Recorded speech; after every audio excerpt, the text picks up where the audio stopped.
Shalom dan selamat pagi buat jemaat yang berada di rumah yang sedang mengikuti ibadah secara online.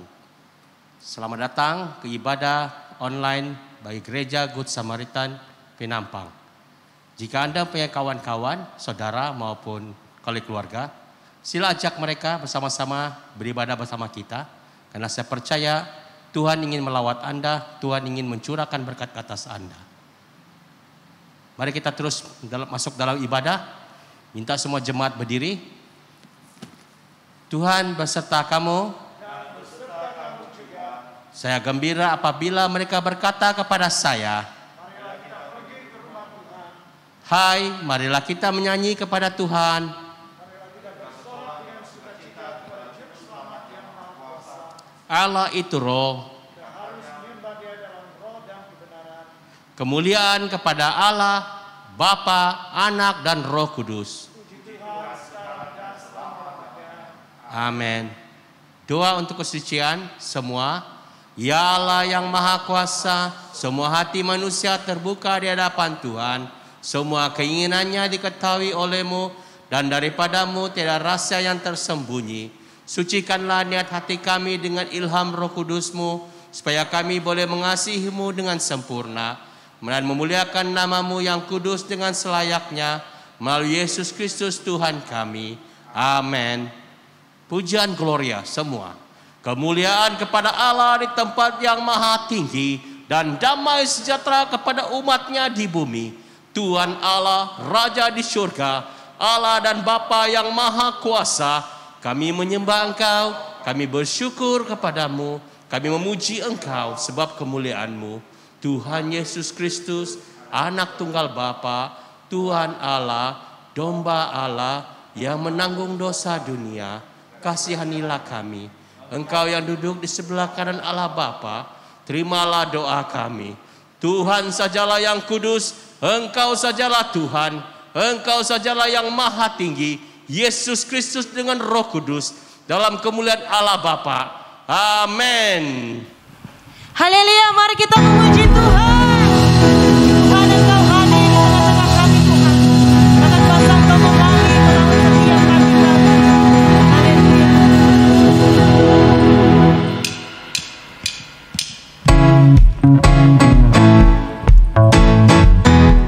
Mari kita meninggikan nama Tuhan.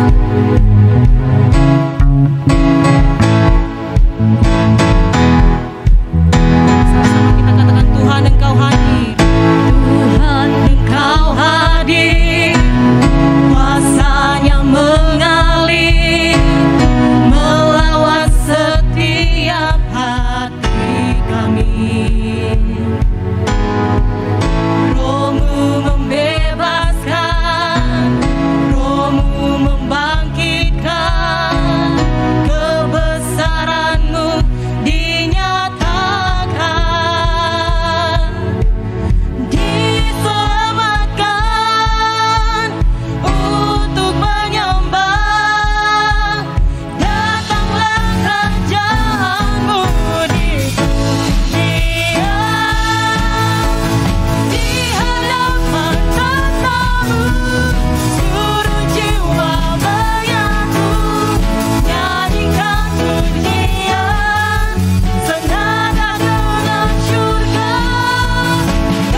kami datang di hadapan Engkau pada saat ini Tuhan. Biarlah kiranya Roh Kudus Engkau terus bekerja di dalam kehidupan kami Tuhan. Ya Yesus. Bekerjalah Engkau Roh Kudus.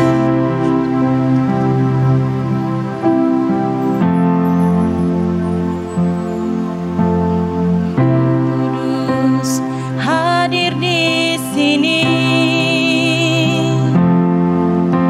Pribadi yang menawan dan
Jemaat semua, doa hari ini. Tuhan Allah, pelindung semua orang yang percaya kepadamu. Tanpa Engkau tidak ada sesuatu yang kuat, tidak ada sesuatu yang kudus. Tambahkan serta gandakan rahmat-Mu kepada kami, supaya dengan Engkau sebagai pemerintah dan pemimpin, kami akan menempuhi hal-hal yang fana, akhirnya tidak kehilangan perkara yang kekal. Perkenankanlah ini, ya Bapa Syurgawi, demi Yesus Kristus Tuhan kami. Amin. Maksudnya untuk pembacaan Alkitab, jemaat semua duduk.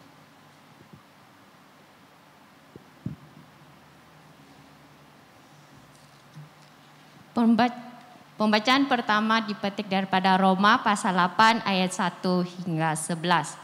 Roma pasal 8 ayat 1 hingga 11. Demikianlah sekarang tidak ada penghukuman bagi mereka yang ada di dalam Yesus Kristus. Roh yang memberi hidup telah memerdekakan kamu dalam Kristus dari hukum dosa dan hukum maut. Sebab apa yang tidak mungkin dilakukan hukum Taurat karena tidak berdaya oleh daging, telah dilakukan oleh Allah dengan jalan mengutus anaknya sendiri dalam daging, yang serupa dengan daging yang dikuasai dosa karena dosa. Ia telah menjatuhkan hukuman atas dosa di dalam daging, supaya tuntutan hukum Taurat digenapi dalam kita yang tidak hidup menurut daging tetapi menurut roh. Sebab mereka yang hidup menurut daging memikirkan hal-hal yang dari daging. Mereka yang hidup menurut roh memikirkan hal-hal yang dari roh. Kerana keinginan daging adalah maut, tetapi keinginan roh adalah hidup dan damai sejahtera. Sebab keinginan daging adalah perseteruan terhadap Allah, kerana ia tidak takluk kepada hukum Allah. Hal ini tidak mungkin baginya. Mereka yang hidup dalam daging tidak mungkin berkenan kepada Allah. Tetapi kamu tidak hidup dalam daging, melainkan dalam roh, jika memang roh Allah diam di dalam kamu. Tetapi jika orang tidak memiliki roh Kristus, ia bukan milik Kristus. Tetapi jika Kristus ada di dalam kamu, maka tubuh memang mati kerana dosa, tetapi roh adalah kehidupan oleh kerana kebenaran.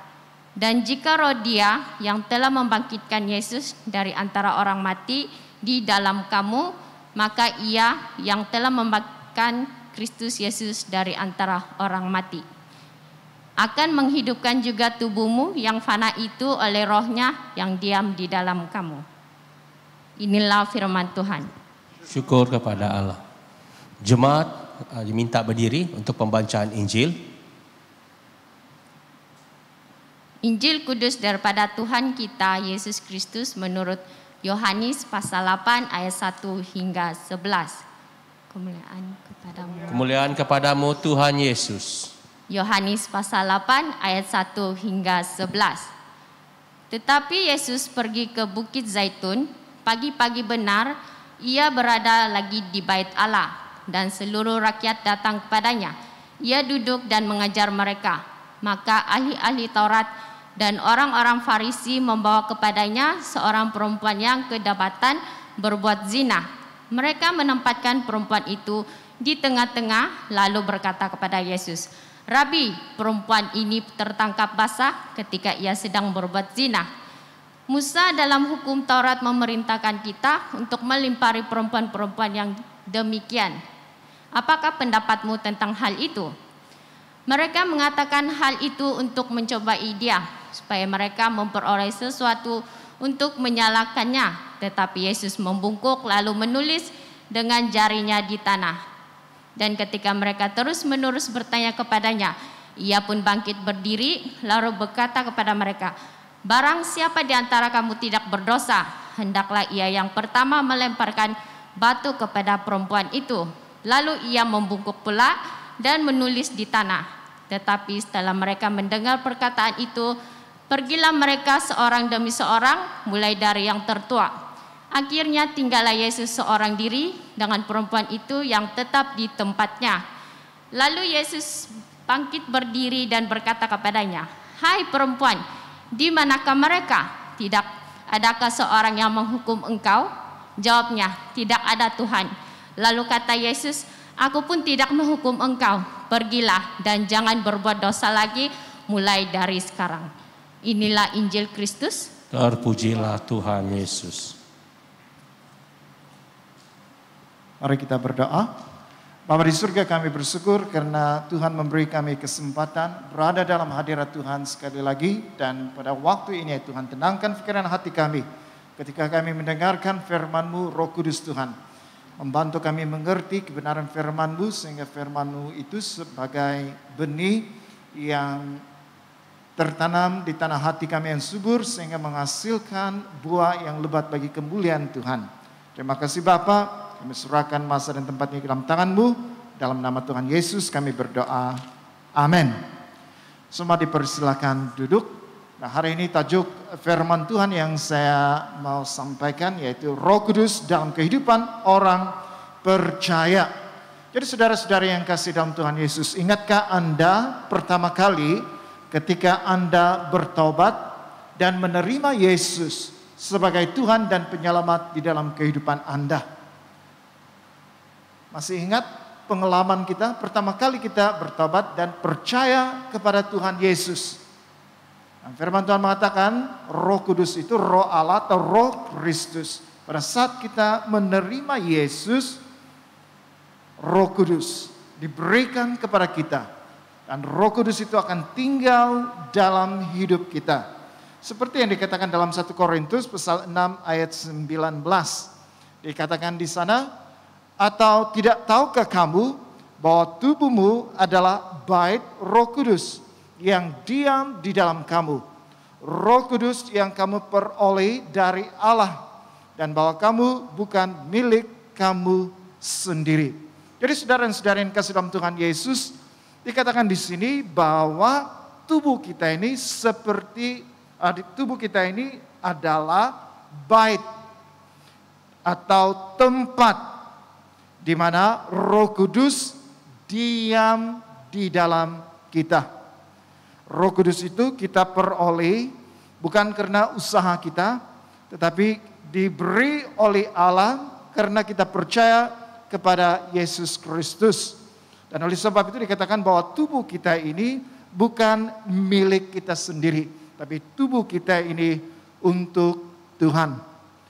Tetapi sayangnya saudara-saudara yang kasih dalam Tuhan Yesus, walaupun Yesus sudah mati di atas kayu salib untuk menebus kita daripada dosa, membebaskan kita daripada hukuman dosa dan hukuman maut, dan Roh Kudus diberikan di dalam hidup kita, tetapi sesuai berjalannya waktu, ramai orang Kristen yang dahulunya di hadapan sekarang terbelakang. Dahulunya di hadapan, bersemangat untuk Tuhan, bersemangat melayani Tuhan. Tetapi kemanakah orang itu pada hari ini? Ramai yang sudah tidak lagi bersemangat untuk Tuhan. Ramai yang sudah kembali kepada kehidupan lama, meskipun kehidupan mereka itu pernah suatu ketika sudah diubah oleh Tuhan. Jadi saudara-saudara yang kasih dalam Tuhan Yesus, kenapa berlaku hal yang demikian? Kenapa orang Kristen yang sudah percaya kepada Tuhan Yesus, yang kehidupannya mengalami perubahan karena Roh Kudus yang bekerja dalam hidupnya, tetapi beberapa waktu kemudian orang ini meninggalkan kepercayaannya kepada Tuhan. Saudara-saudara yang kasih dalam Tuhan Yesus, inilah yang kita akan pelajari pada pagi hari ini. Kita akan melihat bahwa sebenarnya pada waktu kita menerima Yesus, Roh Kudus diberikan di dalam hidup kita. Roh inilah yang membantu kita. Roh inilah yang memperbaharui kehidupan kita, memampukan kita menghadapi semua pencobaan di dalam hidup kita, sehingga hari demi hari kita mengalami kemenangan demi kemenangan. Roh Kudus yang memimpin kehidupan kita. Tetapi kalau Roh Kudus tidak memimpin hidup kita, saudara-saudara yang kasih dalam Tuhan Yesus, inilah penyebabnya ramai orang yang sudah percaya Tuhan Yesus, tapi meninggalkan imannya. Jadi ada 3 perkara yang kita akan lihat bersama di sini. Roh Kudus dalam kehidupan kita sebagai orang yang percaya, apa yang dilakukannya? Roh Kudus membantu kita. Dia memerdekakan kita daripada dosa dan maut. Dikatakan dalam ayat dalam Roma pasal 8 ayat 1 hingga 4. Demikianlah sekarang tidak ada penghukuman bagi mereka yang ada dalam Kristus Yesus. Roh yang memberi hidup dalam memerdekakan kamu dalam Kristus dari hukum dosa dan hukum maut. Sebab apa yang tidak mungkin dilakukan hukum Taurat karena tidak berdaya oleh daging, telah dilakukan oleh Allah dengan jalan mengutus anaknya sendiri dalam daging yang serupa dengan daging yang dikuasai dosa karena dosa. Ia telah menjatuhkan hukuman atas dosa di dalam daging, supaya tuntutan hukum Taurat digenapi di dalam kita yang tidak hidup menurut daging, tetapi menurut roh. Dikatakan di sini bahwa tidak ada penghukuman bagi mereka yang ada di dalam Yesus Kristus. Dalam pasal-pasal sebelumnya, khususnya dalam pasal 4, bagaimana manusia dibenarkan. Manusia tidak dapat dibenarkan karena melakukan hukum Taurat. Karena melalui hukum Taurat itu, perintah-perintah yang ada itu sebaliknya itu dilanggar. Karena tubuh badan kita ini atau sifat daging, keinginan daging kita ini tidak mampu untuk mentaati Tuhan.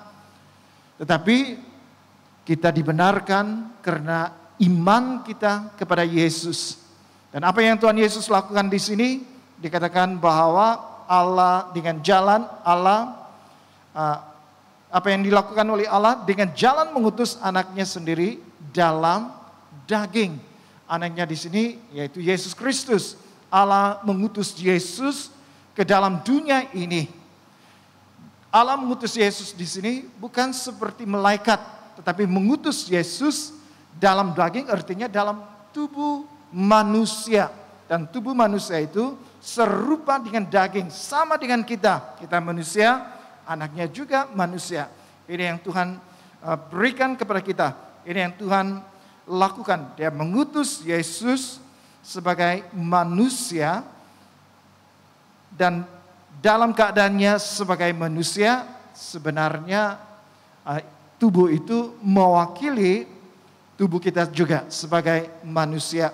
Dan lebih daripada itu, Tuhan menjatuhkan hukuman atas dosa di dalam daging, yaitu melalui Yesus Kristus diutus dan sebagai manusia yang mengetahui apa itu kelemahan manusia.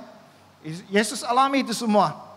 Dan melalui kematiannya di atas kayu salib, itu adalah cara bagaimana manusia berdosa ini ditebus. Karena pada waktu Yesus disalibkan, segenap dosa manusia itu dipikul di tubuhnya. Dan melalui kematiannya, maka dosa atau sifat berdosa, kecenderungan berdosa itu di dalam tubuh yang dipikul oleh Tuhan Yesus itu ada jalan penyelesaian. Sehingga itu sudah dihukum. Dan apa yang dikatakan oleh firman Tuhan, kalau sudah mati, seorang yang telah mati telah bebas daripada dosa. Kalau kita melihat dalam Roma pasal 6 ayat 5 hingga 7. Sebab jika kita menjadi satu dengan apa yang sama dengan kematiannya, kita juga akan menjadi satu dengan apa yang sama dengan kebangkitannya. Ada beberapa waktu yang lalu, karena khotbah tentang kita yang mati bersama dengan Yesus itu digambarkan atau disatukan dengan pembaptisan. Gambaran pembaptisan yang diselam, dimasukkan ke dalam air, itu seperti mati. Kemudian apabila Yesus bangkit daripada kematian, kita juga mengalami kebangkitan. Jadi menjadi satu dengan apa yang sama dengan kematiannya, menjadi satu dengan apa yang sama dengan kebangkitannya. Karena kita tahu bahwa manusia lama kita telah turut disalibkan supaya tubuh dosa kita hilang kuasanya. Agar jangan kita menghambakan lagi kepada dosa. Sebab siapa yang telah mati, ia telah bebas dari dosa. Jadi saudara-saudara yang kasih dalam Tuhan Yesus, inilah caranya bagaimana dosa itu dapat dimatikan di dalam tubuh badan kita, yaitu melalui cara pengorbanan Yesus di atas kayu salib. Hukuman dosa itu sudah dijatuhkan di dalam tubuh Yesus yang mewakili tubuh kita, sehingga melalui kematiannya kuasa dosa itu sudah hilang kuasanya. Dikatakan di sini, siapa yang telah mati, telah bebas dari dosa. Jadi hanya yang mengalami kematian itu akan bebas daripada dosa. Seperti contohnya seorang pencuri. Kalau disebut pencuri, kita tahu pencuri itu kerjanya mencuri. Tetapi kalau pencuri itu mati, meninggal dunia, walaupun kita letakkan berapa kilo emas di sampingnya atau meletakkan berapa ribu uang di sampingnya, tubuh pencuri itu tidak akan bangun lalu mencuri emas itu atau uang itu. Kenapa? Karena pencuri itu sudah mati. Demikian juga kita yang sudah mati bersama dengan Kristus, maka kuasa dosa di dalam hidup kita itu sudah dijatuhi hukuman dan kita bebas karena apa yang Tuhan Yesus lakukan. Yesus sudah menebus kita daripada dosa kita. Tetapi yang menarik di sini, ini yang pertama. Apabila Yesus mati di atas kayu salib, semua masalah dosa kita sudah diselesaikan. Tetapi tidak berhenti sampai di situ saja. Itulah sebabnya pada waktu kita terima Tuhan Yesus, dan masa yang sama kita juga menerima Roh Kudus.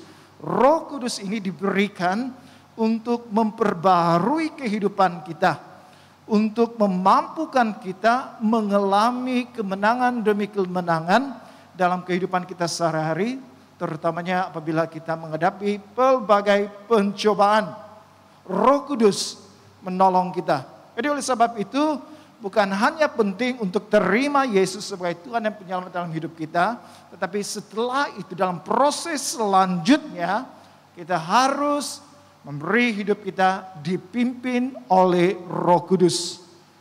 Apabila kita mengizinkan Roh Kudus memimpin kehidupan kita, maka hidup kita diperbaharui. Oleh sebabnya kita melihat orang yang jahat sekalipun setelah percaya kepada Tuhan Yesus, setelah Roh Kudus ada dalam hidupnya, kita melihat ada perubahan demi perubahan yang terjadi di dalam kehidupan orang tersebut. Mungkin kita juga mengalami hal yang demikian. Kita tahu siapa diri kita, kehidupan kita semasa dahulu bagaimana, dan setelah kita percaya Tuhan Yesus, kita mendapati hari ini bahwa kehidupan kita sudah mengalami perubahan. Itu karena Roh Kudus Tuhan bekerja di dalam kehidupan kita. Roh Kudus Tuhan yang mengubahkan kehidupan kita sehingga hidup kita ini menjadi baru di hadapan Tuhan. Jadi jangan hanya bersyukur karena kita sudah terima Yesus sebagai Tuhan dan Penyelamat dalam hidup kita. Itu tahap pertama dalam perjalanan rohani kita yang panjang. Kita perlu Roh Kudus seperti kereta api. Kereta api dibagi kepada dua bagian. Pertama, kepala kereta api, itu engine kereta api terletak di kepalanya, dan gerabak penumpang. Kalau hanya ada gerabak penumpang, bolehkah kereta api itu maju ke depan, bergerak ke depan? Kalau hanya ada gerabak tanpa kepala kereta api, engine-nya itu, saya percaya kereta api itu tidak akan bergerak karena tidak ada yang menariknya. Tetapi kalau ada engine kereta api, kepala itu bersambung dengan gerabak penumpang, maka kepala itu, engine itu akan menggerakkan gerabak penumpang itu. Demikian juga dalam kehidupan kita, kalau hidup kita tanpa Roh Kudus itu tidak ada engine yang menggerakkan kehidupan kita. Tetapi kalau ada Roh Kudus dalam hidup kita, itu yang menggerakkan kehidupan kita. Bergerak maju ke depan, bergerak ke arah yang Tuhan inginkan di dalam kehidupan kita. Jadi saudara dan saudari yang kasih dalam Tuhan Yesus, jadi persoalannya mengapa ramai orang Kristen yang mengaku sudah menerima Yesus sebagai Tuhan dan Penyelamat dalam hidupnya, tetapi dalam kehidupan sehari-hari mengalami kekalahan. Kenapa hal itu terjadi? Jawabannya ialah karena orang itu tidak hidup menurut pimpinan Roh Kudus. Kalau tidak hidup menurut pimpinan Roh Kudus, bagaimana Roh Kudus mengubahkan kehidupan kita? Jadi hari ini saudara dan saudara yang kasih Tuhan Yesus, yang sudah percaya Tuhan Yesus, itu langkah pertama bagi kita dalam perjalanan rohani yang panjang. Setiap hari kita menghadapi pergumulan, kita perlu kekuatan, bukan daripada kekuatan kita sendiri, tetapi kekuatan yang berasal daripada Tuhan, yaitu melalui Roh Kudus. Jadi kita benarkan Roh Kudus bekerja dalam hidup kita, maka Roh Kudus akan terus-menerus memperbaharui kehidupan kita, sehingga hidup kita ini benar-benar merdeka daripada dosa dan maut, seperti yang sudah Yesus lakukan di atas kayu salib. Lengkap Yesus lakukan penyelamatan itu di atas kayu salib. Tetapi kita perlu Roh Kudus dalam kehidupan kita, dalam proses selanjutnya dalam hidup kita. Kita perlu Roh Kudus.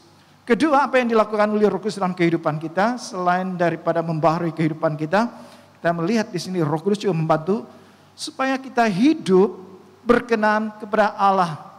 Tidak ada perkara lain saya pikir yang menyenangkan hati Tuhan selain daripada kehidupan kita ini menyenangkan hatinya. Saya teringat dalam perjanjian lama ketika Raja Saul menjadi raja dan semasa dia memerintah selalu dia menghadapi ancaman daripada Filistin dan selalu bertempur dengan orang-orang Filistin. Dan suatu ketika sebelum mereka berperang selalunya mereka akan mempersembahkan korban dan bertanya kepada Tuhan, adakah kami boleh maju berperang atau tidak? Adakah Tuhan memberikan mereka kemenangan atau tidak? Tetapi pada suatu ketika mereka menanti-nantikan Nabi Samuel, tetapi Samuel tidak datang tepat waktunya padahal musuh itu sudah dekat. Jadi Raja Saul yang begitu ketakutan dan dia punya askar pun mulai mengundurkan diri karena ketakutan. Lalu dia mempersembahkan korban yang sepatutnya itu dilakukan oleh seorang nabi, bukan seorang raja, seorang nabi. Dan Samuel mengatakan, karena dia melanggar perintah Tuhan, maka roh Tuhan meninggalkan dia. Tuhan menyingkirkan dia. Jawatan raja itu akan diberikan kepada seorang lain, yaitu Daud. Jadi saudara-saudara yang kasih dalam Tuhan Yesus, mempersembahkan korban menyenangkan hati Tuhan. Tapi kalau dipersembahkan itu dengan cara yang tidak benar, maka bukan Tuhan berkenan, tetapi Tuhan tidak menerimanya. Jadi saudara-saudara yang kasih dalam Tuhan Yesus, bagaimanakah hidup kita ini boleh berkenan kepada Allah?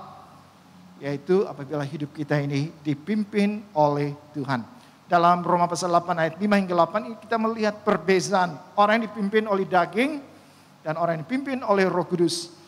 Ayat 5, sebab mereka yang hidup menurut daging memikirkan hal-hal yang dari daging. Mereka yang hidup menurut roh memikirkan hal-hal yang dari roh. Karena keinginan daging adalah maut, tetapi keinginan roh adalah hidup dan damai sejahtera. Sebab keinginan daging adalah perseteruan terhadap Allah, dan karena ia tidak takut pada hukum Allah, hal ini memang tidak mungkin baginya. Mereka yang hidup dalam daging tidak mungkin berkenan kepada Allah. Jadi kita melihat di sini perbandingannya orang yang menurut daging dan orang yang hidup menurut roh. Orang yang menurut daging memikirkan hal-hal yang dari daging, tapi orang yang menurut roh memikirkan hal-hal yang dari roh. Memikirkan perkara-perkara yang baik, yang daripada Allah dan yang menyenangkan hati Allah. Sebaliknya orang yang hidup menurut daging memikirkan hal-hal yang bersifat duniawi, bersifat keinginan daging. Dan dikatakan di sini keinginan daging pada akhirnya membawa maut, tetapi orang yang dipimpin oleh roh memiliki hidup dan damai sejahtera. Dan dikatakan lagi bahwa orang yang hidup menurut daging itu ada perseteruan, ada permusuhan dengan Allah. Karena orang yang hidup oleh daging itu tidak takluk pada hukum Allah, tidak taat kepada perintah Tuhan, dan itu membuatkan perseteruan itu terjadi. Tetapi orang yang hidup, tetapi mereka yang hidup menurut daging sudah pasti mengasihi atau mencintai, mentaati hukum Allah. Dikatakan lagi di sini bahwa mereka yang hidup dalam daging tidak mungkin berkenan kepada Allah. Jadi kebalikannya, kalau orang menurut daging, menurut roh, hidup menurut roh, pastilah hidupnya berkenan kepada Allah. Jadi saudara dan saudari yang kasih dalam Tuhan Yesus, setelah kita percaya kepada Tuhan Yesus, puji Tuhan, tetapi kita seperti baru lahir secara bayi rohani. Dan kita ada proses yang panjang untuk bertumbuh, dan itu dilakukan oleh Roh Kudus. Jadi bagaimanakah kehidupan kita pada hari ini? Adakah hidup kita ini dipimpin oleh roh, atau kita masih dipimpin oleh daging? Itu sifat berdosa di dalam hidup kita.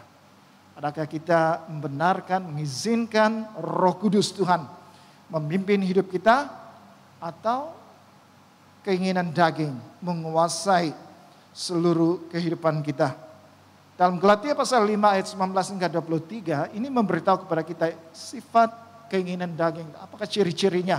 Apakah sifat-sifatnya? Dan kita akan melihat bagaimana sifat daripada orang yang hidup menurut roh. Ayat 19, perbuatan daging telah nyata, yaitu percabulan, kecemaran, hawa nafsu, penyembahan berhala, sihir, perseteruan, perselisihan, iri hati, amarah, kepentingan diri sendiri, percederaan, roh pemecah, kedengkian, kemabukan, pesta pora, dan sebagainya. Maksudnya ada lagi perbuatan-perbuatan daging dan sebagainya. Bukan hanya yang ada di dalam, yang tertulis dalam firman Tuhan ini. Terhadap semuanya itu kuperingatkan kamu seperti yang telah kubuat dahulu, bahwa barang siapa melakukan hal-hal yang demikian, itu hidup menurut daging, ia tidak akan mendapat bagian dalam kerajaan Allah. Tetapi buah roh ialah, ini orang yang dipimpin oleh roh, apakah sifat-sifat, ciri-ciri dalam hidupnya? Ada kasih, sukacita, damai sejahtera, kesabaran, kemurahan, kebaikan, kesetiaan, kelemah lembutan, penguasaan diri. Tidak ada hukum yang menentang hal-hal itu. Jadi kita melihat di sini perbuatan daging, orang yang hidup menurut daging, perbuatan daging yang dihasilkan di dalam hidupnya, sifat-sifatnya itu penuh dengan perbuatan-perbuatan yang kita katakan negatif, yang jahat atau yang berdosa. Sebaliknya orang yang dipimpin oleh roh, apabila roh memimpin hidupnya, maka apa yang lahir, sifat-sifat yang lahir dalam hidupnya, itu sifat-sifat yang baik, perbuatan-perbuatan yang baik. Jadi saudara dan saudara yang kasih dalam Tuhan Yesus, mari kita renung sejenak. Pikirkan kehidupan kita. Adakah kita ini hidup menurut roh, atau kita hidup menurut daging? Bagaimana kita mengetahuinya? Kalau kita hidup menurut roh, maka sifat atau perbuatan yang dihasilkan di dalam hidup kita itu semuanya baik, semuanya positif, semuanya yang tidak menentang hukum Tuhan, semuanya setuju dengan kemauan Tuhan. Kita boleh katakan ini kehidupan yang berkenan, kehidupan yang menyenangkan hati Tuhan. Sebaliknya, kalau hidup kita itu hidup menurut roh, maka perbuatan-perbuatan daging, sifat-sifat yang negatif itu dihasilkan dalam hidup kita. Jadi di manakah kehidupan kita berada? Sama ada kita dipimpin oleh roh atau kita dipimpin oleh daging. Galatia pasal 5 ayat 16 hingga 18, maksudku ialah hiduplah oleh roh, maka kamu tidak akan menuruti keinginan daging. Sebab keinginan daging berlawanan dengan keinginan roh, dan keinginan roh berlawanan dengan keinginan daging, karena keduanya bertentangan. Sehingga kamu setiap kali tidak melakukan apa yang kamu kehendaki. Akan tetapi jika kamu memberi dirimu dipimpin oleh roh, maka kamu tidak hidup di bawah hukum Taurat. Jadi saudara-saudara yang kasih dalam Tuhan Yesus, bagaimana kita boleh hidup berkenan di hadapan Tuhan, yaitu kita harus hidup menurut pimpinan roh, bukan menurut pimpinan daging atau keinginan kita sendiri, kehendak kita sendiri. Apa yang kita pikir benar untuk kita, belum tentu benar di mata Tuhan. Jadi hidup oleh roh, kita mengizinkan Roh Kudus Tuhan memimpin hidup kita. Kalau kita izinkan Roh Kudus Tuhan memimpin hidup kita, Roh Kudus akan bekerja dalam kita, sehingga bukan bekerja dari luar, tapi bekerja dari dalam hati kita. Hati itu di mana digambarkan itu seperti kehidupan. Di sana itu seperti perbendaharaan, apa yang tersimpan di sana. Firman Tuhan mengatakan bahwa itu memancarkan kehidupan. Kadang-kadang hati kita ini penuh dengan kejahatan karena kita hidup menurut daging. Tetapi apabila kita mengizinkan Roh Kudus Tuhan, Roh Kudus Tuhan masuk dalam hidup kita, mengizinkan Dia menguasai hidup kita, maka Roh Kudus Tuhan bekerja dalam kita, mengubahkan hati kita itu yang tadinya jahat diubah menjadi baik. Sehingga dalam hati kita akan terbit kasih, sukacita, damai sejahtera, kesabaran, kemurahan, kebaikan, kesetiaan, kelemah lembutan, dan penguasaan diri. Itu dilakukan oleh Roh Kudus kalau kita mengizinkan Dia bekerja di dalam hidup kita. Jadi saudara-saudara yang kasih dalam Tuhan Yesus, pada hari ini, adakah kita mengizinkan Roh Kudus Tuhan bekerja di dalam hidup kita? Adakah kita mengizinkan Dia menguasai hidup kita? Atau kita sendiri menguasai hidup kita? Kita mempersilakan Roh Kudus masuk bukan sebagai Tuhan di dalam kehidupan kita, tetapi sebagai tetamu. Roh Kudus ada dalam hidup kita, tetapi seperti tamu saja. Dia tidak dapat berbuat apa-apa. Karena kita yang menguasai diri kita, kita yang kendalikan hidup kita. Apabila kita mengendalikan hidup kita, sudah pastilah kita tidak hidup menurut roh, pimpinan roh, tapi menuruti keinginan daging yang sudah ternyata sifat-sifat dan perbuatannya itu negatif, itu jahat dan berdosa. Jadi saudara-saudari yang kasih dalam Tuhan Yesus pada hari ini, marilah kita mengizinkan Roh Kudus Tuhan masuk dalam hidup kita dan mengizinkan Dia menguasai hidup kita, mengizinkan Dia bekerja di dalam hidup kita. Oleh sebab itu saudara-saudara yang kasih dalam Tuhan, setiap hari kita mengizinkan Roh Kudus memenuhi kita. Seperti telepon Anda, telepon bimbit. Telepon bimbit Anda kalau baterainya sudah kurang atau kehabisan cas, Anda perlu soket untuk disambungkan kepada soket ya, supaya dicas semula. Jadi dalam kehidupan kita, kalau kita tidak ada Roh Kudus, itu kehidupan kita tidak mampu untuk melawan pencobaan-pencobaan di dalam hidup kita. Kalau tidak ada Roh Kudus, karena Roh Kudus itu berperanan untuk memampukan kita menghadapi pencobaan-pencobaan yang besar dalam hidup kita. Bahkan pencobaan yang kecil sekalipun Roh Kudus memampukan kita. Tetapi kalau Roh Kudus tidak dapat melakukan apa-apa dalam hidup kita, seperti handphone kita yang kehabisan cas, tidak dapat berfungsi. Kita perlu Roh Kudus. Kita perlu Roh Kudus untuk mencas hidup kita. Kita perlu Roh Kudus untuk memberi kita kuasa, kemampuan untuk menghadapi segala pergumulan, segala masalah, bahkan segala pencobaan yang datang dalam hidup kita. Dan yang ketiga, saudara dan saudari yang kasih dalam Tuhan Yesus, apakah yang dilakukan oleh Roh Kudus dalam hidup kita? Dia menjadikan kita ini milik Kristus. Dalam Roma pasal 8 ayat 9 hingga 11, tetapi kamu tidak hidup dalam daging, melainkan dalam roh. Jika memang roh Allah diam di dalam kamu.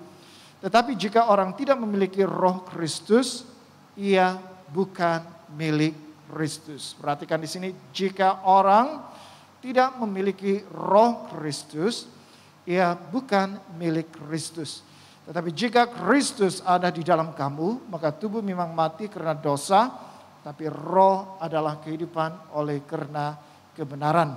Dan jika roh Dia yang telah membangkitkan Yesus dari antara orang mati diam di dalam kamu, dan maka Ia yang telah membangkitkan Kristus Yesus dari antara orang mati akan menghidupkan juga tubuhmu yang fana itu oleh rohnya yang diam di dalam kamu. Jadi saudara-saudara yang kasih dalam Tuhan Yesus, Roh Kudus di sini kadang-kadang itu disebut sebagai Roh Allah. Dan juga disebut sebagai Roh Kristus. Dan yang penting di sini dikatakan orang yang memiliki Roh Kristus atau Roh Kudus, ia adalah milik Kristus.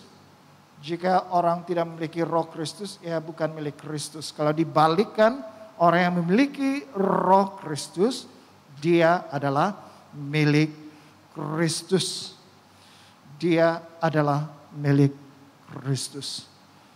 Pada waktu kita percaya kepada Tuhan Yesus, kita menjadi milik Kristus. Kristus menjadi Tuhan, kita menjadi hamba Kristus. Menjadi milik Kristus itu satu kebanggaan bagi kita sebagai orang Kristen. Karena di antara berjuta-juta manusia dalam dunia ini, Tuhan memilih kita untuk menjadi pengikutnya. Tuhan memilih kita menjadi muridnya. Tuhan memilih kita menjadi miliknya sendiri. Jadi ini satu kebanggaan yang besar. Karena kita tahu apabila kita dimiliki oleh Kristus, artinya kita ini ada pengharapan hidup kekal. Karena hanya Yesus sahaja jalan yang dapat membawa kita kepada Bapa di surga. Jadi karena kita milik Kristus, itu kebanggaan yang besar bagi kita. Galatia pasal 5 ayat 24 hingga 25. Barang siapa menjadi milik Kristus, ia telah menyalibkan daging dengan segala hawa nafsu dan keinginannya. Jikalau kita hidup oleh Roh, baiklah hidup kita juga dipimpin oleh Roh. Jadi sangat menarik di sini, kalau kita ini milik Kristus, kita sudah disalibkan.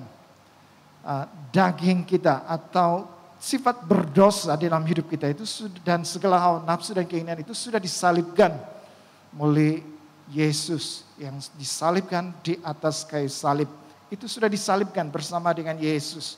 Dan jika kita hidup oleh Roh, baiklah kita hidup kita juga dipimpin oleh Roh. Jadi saudara-saudara ini kasih dalam Tuhan Yesus sebagai milik Kristus, bagaimanakah dunia memandang kehidupan kita? Orang-orang dunia apabila melihat orang Kristen, apakah yang mereka lihat? Adakah kehidupan orang Kristen ini berbeza daripada kehidupan duniawi? Orang-orang yang hidup dalam dunia ini, yang hidup menurut daging? Atau apabila mereka melihat orang Kristen, mereka melihat ada perbezaannya. Orang Kristen hidup menurut pimpinan Roh, maka menghasilkan sifat, menghasilkan perbuatan yang baik. Saudara dan saudara yang kasih dalam Tuhan Yesus, ada pepatah mengatakan menconteng arang di muka orang tua. Nah, maksud pepatah ini ialah anak menconteng arang di muka orang tua. Maksudnya kalau anak ini lakukan sesuatu yang jahat, yang mendapat malu itu, yang mendapat kesannya, bukan hanya anak itu sendiri, tetapi orang tuanya. Orang akan tanya, anak siapa ini? Pencuri. Bukan hanya anak itu dikecam, tetapi orang tuanya juga dikecam.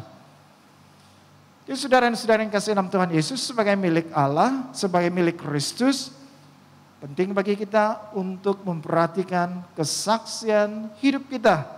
Karena apa yang orang lihat dalam hidup kita, kalau itu positif, puji Tuhan. Kalau hidup kita dipimpin oleh Roh, maka menghasilkan buah Roh, perbuatan-perbuatan yang baik, puji Tuhan. Tapi bagaimana kalau orang melihat kehidupan kita lalu mendapat hidup kita ini sama saja dengan orang-orang yang tidak mengenal Tuhan? Siapakah yang dipermalukan? Saudara dan saudara yang kasih Tuhan Yesus, mungkin kita rasa malu sebagai orang Kristen, tetapi lebih daripada itu, karena kita ini miliknya Tuhan, Tuhan itu menjadi Tuhan di dalam hidup kita, Tuhan juga akan dipermalukan karena kesaksian hidup kita yang tidak baik. Jadi dalam hal kesaksian, kita ini juga dipanggil sebagai saksi, tapi dalam hal kesaksian bagaimana kita bersaksi itu mulai dua perkara. Yang pertama mulai perkataan kita. Mulai perkataan kita menceritakan Yesus, kongsikan Yesus kepada orang lain. Yang kita sebut selalu menginjil. Tetapi dalam masa yang sama jangan lupa bahwa tanpa berkata-kata kita juga masih boleh memberitakan Injil. Yaitu melalui perbuatan kita. Dan dikatakan bahwa perbuatan kita itu bercakap lebih lantang daripada perkataan kita sendiri. Berapa ramai orang tersandung melihat kehidupan Kristen yang sepatutnya memancarkan buah roh. Tetapi apa yang mereka lihat? Buah-buah daripada keinginan daging. Dan itu mempermalukan. Bukan hanya orang itu, bukan hanya kita rasa malu, tetapi mempermalukan Tuhan. Karena Tuhan itu menjadi Tuhan dalam hidup. Karena kita ini milik Kristus. Jadi saudara-saudara yang kasih dalam Tuhan Yesus, biarlah kita hidup dipimpin oleh Roh, sehingga orang luar melihat hidup kita. Melihat Kristus yang hidup dalam hidup kita dan akan memuliakan Tuhan. Jadi pada hari ini kita melihat 3 perkara ini. Roh Kudus dalam kehidupan kita membantu kita, memerdekakan kita daripada dosa dan maut. Roh Kudus itu memperbaharui kehidupan kita hari demi hari. Sehingga kita semakin hari semakin matang, semakin kuat dalam kehidupan rohani kita di hadapan Tuhan. Dan Roh Kudus juga membantu kita supaya kita memiliki kehidupan yang berbeza daripada kehidupan dunia ini. Karena hidup kita sekarang dipimpin oleh Roh Kudus. Dan apabila Roh memimpin hidup kita, maka perbuatan-perbuatan baik yang dihasilkan di dalam kehidupan kita. Sebaliknya, kalau hidup kita masih dipimpin oleh daging, kita hidup menurut keinginan daging, maka kehidupan kita itu tidak akan berkenan di hadapan Tuhan. Bahkan kita ini seperti dikatakan kita ini berseteru dengan Tuhan, bermusuhan dengan Tuhan, karena kita tidak hidup menurut hukum Tuhan, perintah Tuhan. Tapi kita melanggar. Tetapi puji Tuhan, Roh Kudus Tuhan yang ada dalam hidup kita, membantu kita supaya hidup kita ini berkenan kepada Tuhan. Sehingga apabila hidup kita ini berkenan kepada Tuhan, maka kita ini akan menjadi milik Kristus. Dan apabila Kristus itu menjadi Tuhan di dalam hidup kita, pastikan saudara-saudari kita ada kesaksian yang baik. Bukan hanya bersaksi melalui perkataan kita, tapi bersaksi juga melalui perbuatan kita. Roh Kudus yang dalam hidup kita menghasilkan perbuatan-perbuatan yang baik. Apabila orang melihat itu, orang akan kagum. Orang akan melihat kehidupan kita sudah berubah. Tidak sama lagi seperti sebelum kita kenal Tuhan. Kehidupan kita itu akan mempermuliakan Kristus yang menjadi Tuhan dalam hidup kita. Tapi sebaliknya saudara-saudara yang kasih dalam Tuhan Yesus, kalau hidup kita masih juga sama seperti kehidupan kita sebelum kenal Tuhan Yesus, ini adalah masalah yang besar. Artinya kita tidak bertumbuh, kita tidak izinkan Roh Kudus Tuhan memimpin hidup kita. Jadi hari ini pastikan bahwa kita mengizinkan Roh Kudus Tuhan memimpin hidup kita. Apabila kita mengizinkan Dia, Roh Kudus bekerja dalam hati kita, mengubahkan hati kita. Dan dari dalam keluar semua sifat-sifat atau perbuatan-perbuatan yang positif. Jadi hari ini marilah kita hidup dipimpin oleh Roh Kudus. Karena hidup yang sedemikian berkenan kepada Tuhan. Dan itu akan mempermuliakan Yesus yang menjadi Tuhan di dalam kehidupan kita. Mari kita berdoa. Bapak dan Saudara, terima kasih hari ini Tuhan, Engkau mengajar kami bahwa setelah kami percaya kepada Tuhan Yesus, kami baru lahir secara bayi Dan di hadapan kami masih perlu menjalani kehidupan rohani kami yang panjang. Oleh sebab itu Engkau memberikan Roh Kudus-Mu untuk memberikan kami tenaga, memberikan kami kekuatan, memberikan kami kemampuan, bahkan memperbarui kehidupan kami hari demi hari, sehingga kami benar-benar bebas daripada cengkaman dosa dan maut, dan kehidupan kami yang sudah diperbarui itu berkenan di hadapan Tuhan, karena kehidupan yang kami hasilkan itu sesuai dengan kehendak Tuhan, karena apa yang dilakukan oleh Roh Kudus dalam hidup kami.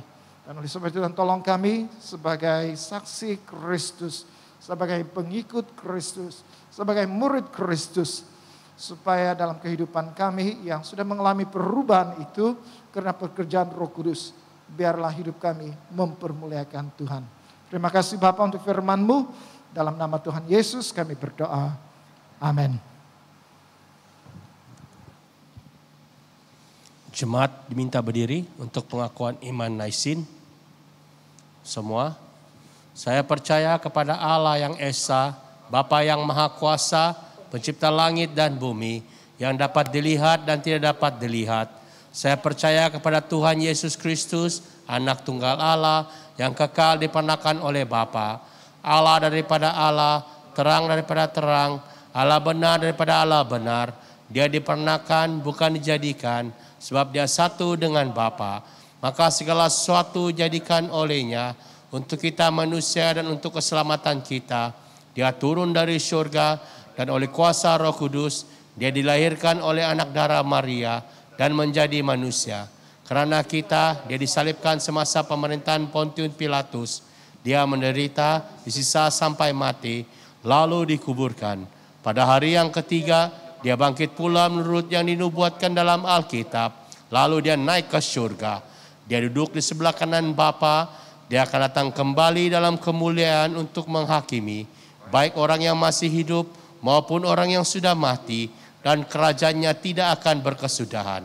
Saya percaya kepada Roh Kudus, yaitu Tuhan dan pemberi hidup, yang datang daripada Bapa dan Anak, serta dengan Bapa dan Anak, dia disembah dan dipermuliakan. Dia telah berfirman melalui nabi-nabi. Saya percaya kepada gereja sedunia yang kudus, dan daripada rasul-rasul itu, saya mengaku satu kebaptisan akan mendatangkan pengampunan dosa. Saya menantikan kebangkitan orang mati dan kehidupan dalam dunia yang akan datang. Amin. Mari persilakan duduk. Jadi selamat datang saudara-saudari dalam ibadah kita pada hari ini dalam talian. Kita bersyukur karena minggu demi minggu Tuhan memberi kita peluang untuk berada dalam hadirat Tuhan. Meskipun sebagian besar daripada kita berada di rumah masing-masing. Karena saya percaya hadirat Tuhan itu ada di mana-mana. Hadirat Tuhan ada di gereja. Juga hadirat Tuhan itu ada di rumah saudara dan saudari. Karena Allah itu adalah Allah Maha Hadir.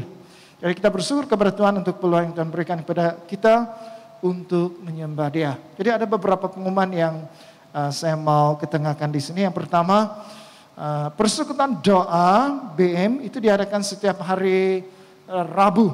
Ya. Setiap hari Rabu mulai dari jam 8 malam. Jadi pada minggu depan 1 hari bulan kita ada persekutuan doa, dan inilah masanya bagi kita sebenarnya untuk berseru kepada Tuhan. Karena ada banyak masalah yang kita hadapi, ada banyak tekanan. Apalagi pada waktu kita berada dalam situasi semasa pandemik, yang kita melihat bahwa jangkitan harian bahkan kematian itu sangat tinggi. Jadi kadang-kala itu membuatkan kita rasa ragu-ragu mau keluar, karena kita takut dijangkiti dan sebagainya. Saudara-saudara yang kasih dalam Tuhan Yesus, daripada kita berasa takut, lebih baik kita berharap kepada Tuhan. Minta Tuhan menolong kita. Jadi oleh sebab itu saya mendorong saudara-saudari, mari kita ambil masa untuk berdoa. Ini kira-kira 1 jam saja ya. Sangat, kalau Anda mengikuti ini sangat Anda akan berasa tidak puas. Karena hanya kira-kira 1 jam saja. Jadi silakan bersama-sama dengan kami, berdoa bersama-sama. Pautan Zoom itu akan diberikan di grup WhatsApp pendaftaran kebaktian. Jadi sila perhatikan WhatsApp ini supaya apabila harinya tiba kita boleh bersama-sama masuk dalam Zoom untuk berdoa syafaat. Dan satu juga untuk berkenan dengan doa, ini doa konferensi doa Daesis dalam talian yang akan diadakan pada 5 hingga 6 November. Jadi kami mendorong Anda supaya mendaftar mengikuti konferensi doa ini. Jadi sila mendaftar kepada CKT, ada nomor telepon yang tertera dalam buletin Anda. Nah, berkenaan dengan persiapan pembukaan semula gereja, kebaktian di gereja. Nah, SOP yang sudah dikeluarkan mengizinkan, membenarkan mereka yang sudah lengkap dos vaksinasi untuk menghadiri kebaktian. Sekiranya kebaktian ini dibuka, jadi pihak gereja akan memperhatikan ini. Ya, jadi sijil vaksinasi Anda itu sila hantar kepada pihak gereja, kepada gereja atau kepada CKT melalui WhatsApp dalam kadar segera, dengan kadar segera ya, dengan secepatnya, karena kami perlukan maklumat Anda.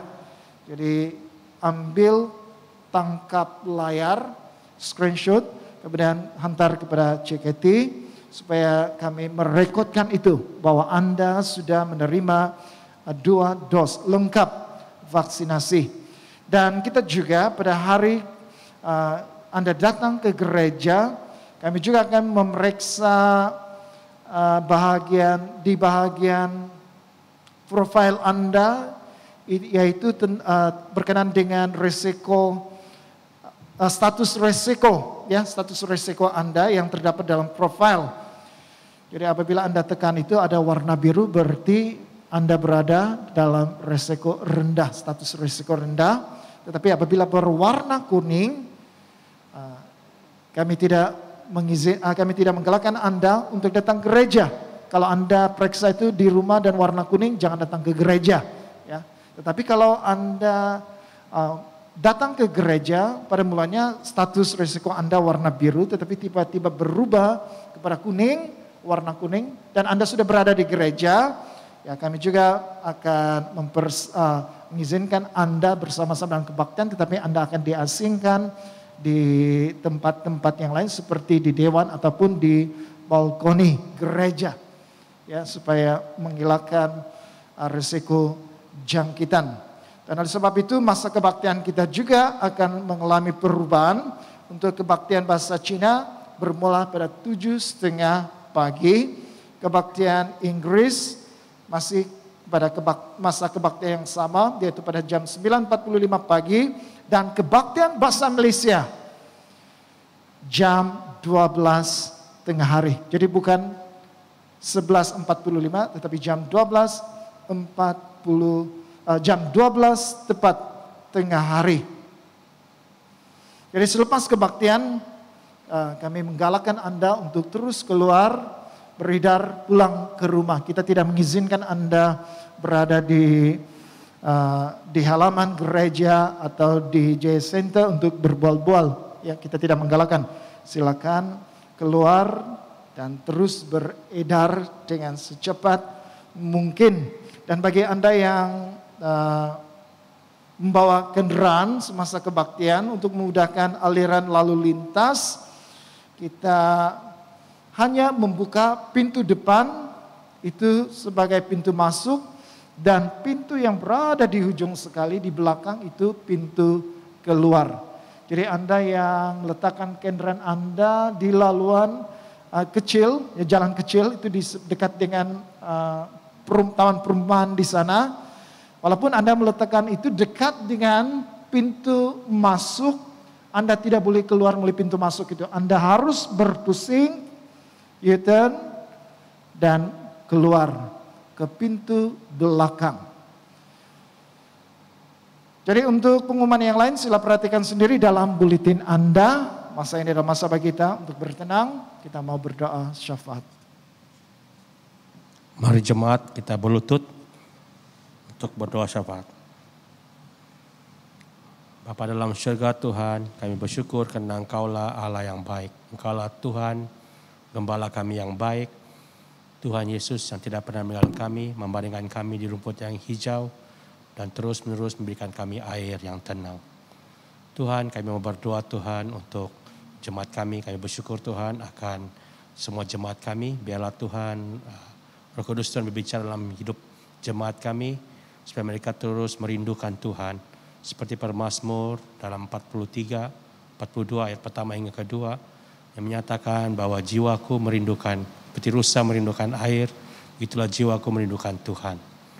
Tuhan, kami mau juga berdoa Tuhan agar Engkau terus berbicara kepada jemaat kami, supaya mereka Tuhan disentuh dan terbeban Tuhan dalam menyertai persekutuan doa pada setiap hari Rabu Tuhan. Kami mau Tuhan, kami berdoa agar Tuhan membangkitkan lebih ramai pendoa-pendoa syafaat, pendoa-pendoa yang mau melihat perubahan di alam roh, di mana Tuhan, di alam nyata Tuhan, kami melihat banyak masalah, banyak pencobaan, banyak rintangan yang kami tidak dapat kuasai. Tapi kami percaya apabila kami menguasai alam roh, segalanya akan berlaku di alam nyata. Tuhan, kami juga mau berdoa Tuhan untuk para diocese kami Tuhan, khususnya diocese Asia Tenggara.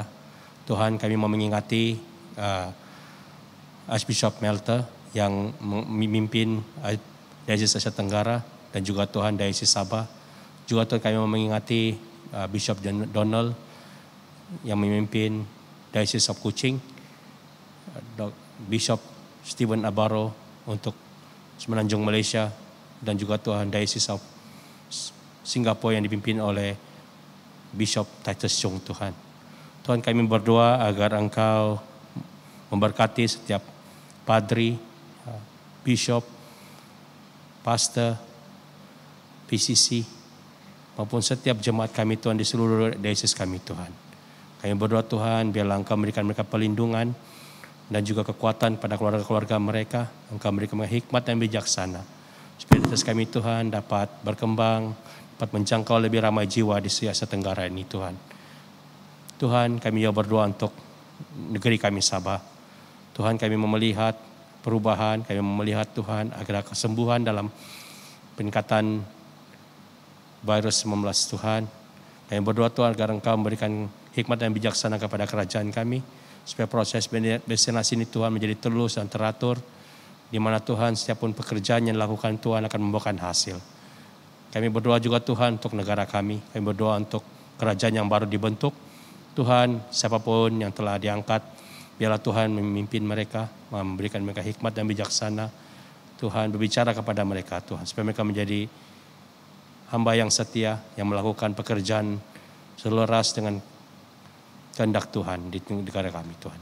Kami berdoa Tuhan agar Engkau memberikan hikmat, memberikan kerendahan hati Tuhan, dan kejujuran Tuhan dalam melaksanakan tugas-tugas baru mereka.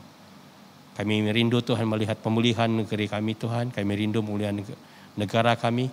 Karena kami tahu Tuhan, pada saat-saat yang sukar ini Tuhan, Engkau datang bersama kami, Engkau bersama kami Tuhan, menjaga kami dan melindungi kami. Terima kasih Tuhan Yesus, terima kasih Roh Kudus. Kami percaya semua ini telah kami pinta dan kami dapatkan hanya dalam nama anak-Mu Tuhan Yesus Kristus. Amin. Pengakuan dosa.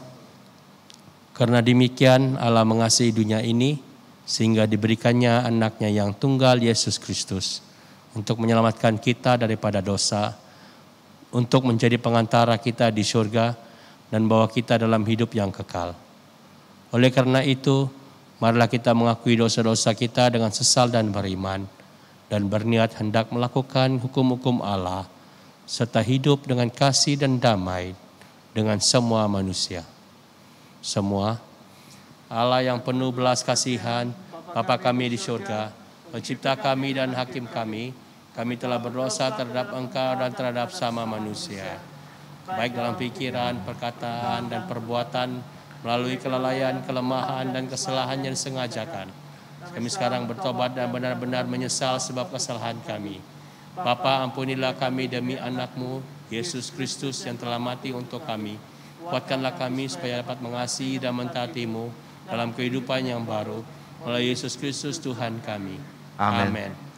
Allah yang Maha Kuasa mengasihani kamu, membebaskan kamu daripada segala dosa-Mu melalui Yesus Kristus Tuhan kita. Dia meneguhkan dan menguatkan kamu untuk pelayanannya dengan kuasa Roh Kudus dan memelihara kamu dalam kehidupan yang kekal. Amin. Saya menjemput Anda berdiri bersama-sama. Sekarang kerana kita telah diberdamaikan dengan Allah sebab iman, kita mengalami kesejahteraan dengan Allah dengan perantaraan Yesus Kristus Tuhan kita. Oleh yang demikian, kita mesti berdamai di antara satu sama lain di dalam tubuh Kristus. Biarlah damai sejahtera Tuhan berserta dengan kamu. Dan beserta kamu juga. Mari kita bersalaman di antara satu sama lain dengan damai sejahtera. Damai. Salam damai. Salam damai.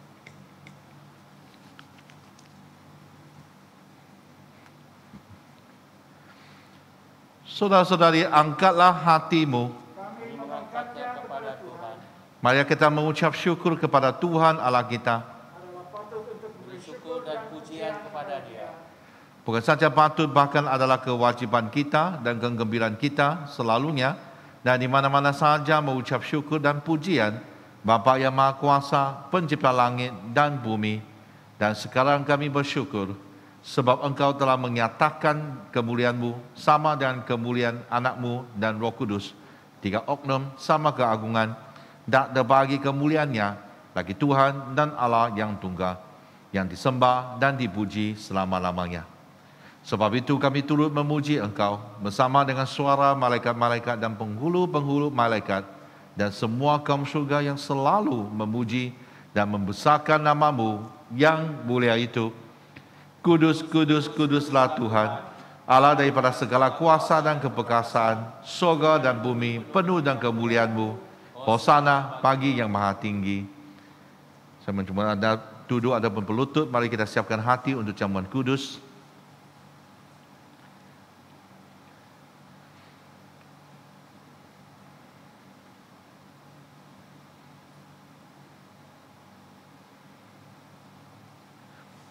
Semua kemuliaan kepadamu Bapa kami yang di surga, sebab di dalam kemurahan-Mu Engkau yang menyerahkan anak-Mu yang tunggal, Yesus Kristus, untuk disiksa dan mati di atas kayu salib untuk penebusan kami.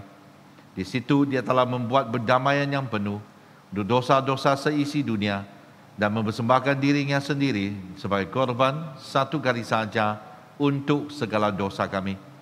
Dia telah menentukan dan di dalam Injil-Nya memerintahkan kami untuk melanjutkan perjamuan ini sebagai peringatan abadi akan kematiannya yang sangat tinggi nilainya sampai Dia datang kembali. Dengarlah kami yang meminta dengan rendah hati, ya Bapa yang perkasihan, dan kurniakanlah supaya melalui kuasa Roh Kudus kami yang menerima kurnia-kurnia ini, roti dan air anggur, menurut peraturan anak-Mu Yesus Kristus penyelamat kami, sebagai peringatan akan sengsara dan kematiannya, akan mendapat bahagian dalam tubuh dan darahnya yang sangat berharga itu. Pada malam Tuhan Yesus dikhianati, Dia mengambil roti dan mengucap syukur, lalu memecah-mecahkan roti itu dan membagikannya kepada murid-murid-Nya sambil berkata, "Ambil dan makan, inilah tubuh aku yang diberikan untuk kamu. Buatlah demikian sebagai peringatan akan aku." Begitu juga setelah habis makan, Dia mengambil cawan serta mengucap syukur, lalu memberikannya kepada murid-murid-Nya serta berkata, "Minumlah ini kamu semua. Ini adalah darah aku, darah perjanjian baru yang dicurahkan bagi kamu dan bagi semua orang untuk pengampunan dosa. Buatlah demikian setiap kali kamu melakukannya sebagai peringatan akan aku." Sama-sama kita mengisytiharkan, Kristus telah mati, Kristus telah bangkit, Kristus akan datang lagi. Kita memecahkan roti ini untuk mendapat bahagian dalam tubuh Kristus. Walaupun kita ramai, kita adalah satu tubuh karena kita mendapat bagian dari satu roti. Berbahagialah mereka yang dijemput ke perjamuan domba. Marilah kita bersukacita dan memuliakan Allah. Kurnia Allah adalah untuk jemaat Allah. Dekatilah dengan iman dan dengan rendah hati. Terimalah roti dan air anggur ini sebagai peringatan bahwa Kristus mati untuk kamu, serta menerima Dia dalam hatimu dengan iman dan syukur. Amin.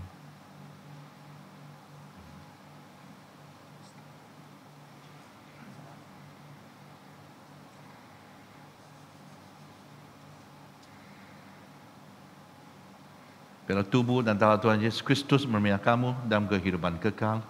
Amin.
Mari kita berdoa seperti yang diajar oleh penyelamat kita. Bapa kami yang di surga, dikuduskan nama-Mu. Datanglah kerajaan-Mu, jadilah kehendak-Mu di bumi seperti di surga. Berikanlah kami pada hari ini makanan kami sehari-hari. Ampunilah kami akan dosa-dosa kami, seperti kami juga mengampuni orang yang bersalah kepada kami. Janganlah membawa kami ke dalam pencobaan, tapi lepaskanlah kami daripada yang jahat.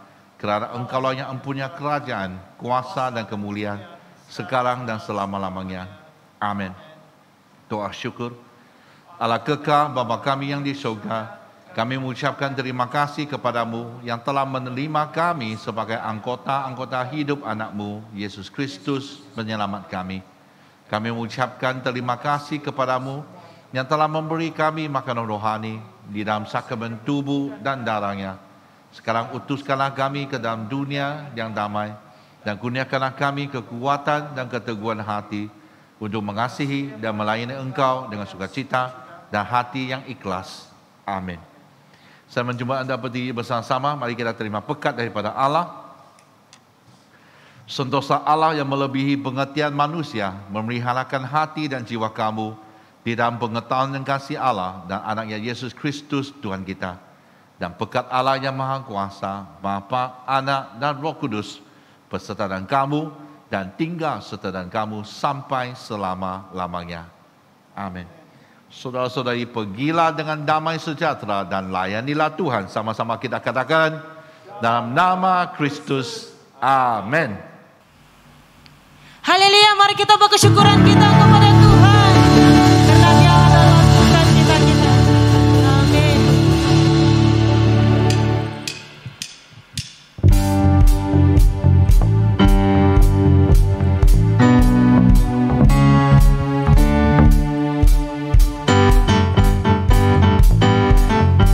Sama kita katakan dalam-Mu. Dalam-Mu ku temukan sukacita. Dunia takkan sanggup untuk berikan. Segala bebanku pun digantikan selama ku ada di dalam-Mu. Kau sukacita, pengharapan dan kehidupan.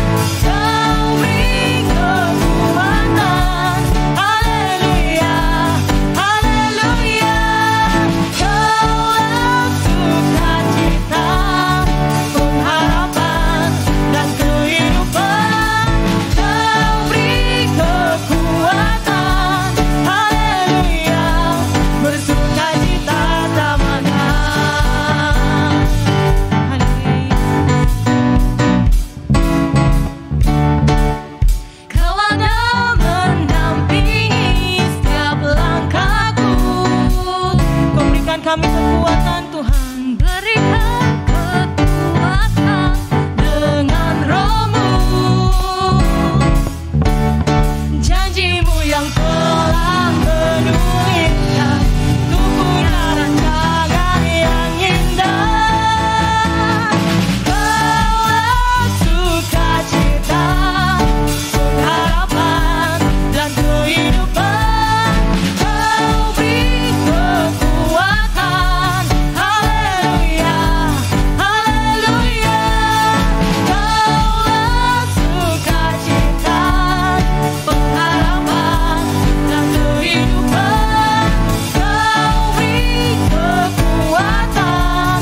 Haleluya, haleluya. Kaulah sukacita, pengharapan dan kehidupan. Kau beri kekuatan. Haleluya, bersukacita. Haleluya, bersukacita tamanya. Yes Lord, kami mau terus bersukacita di dalam Engkau Tuhan. Berikan kemuliaan bagi Tuhan kita. Haleluya.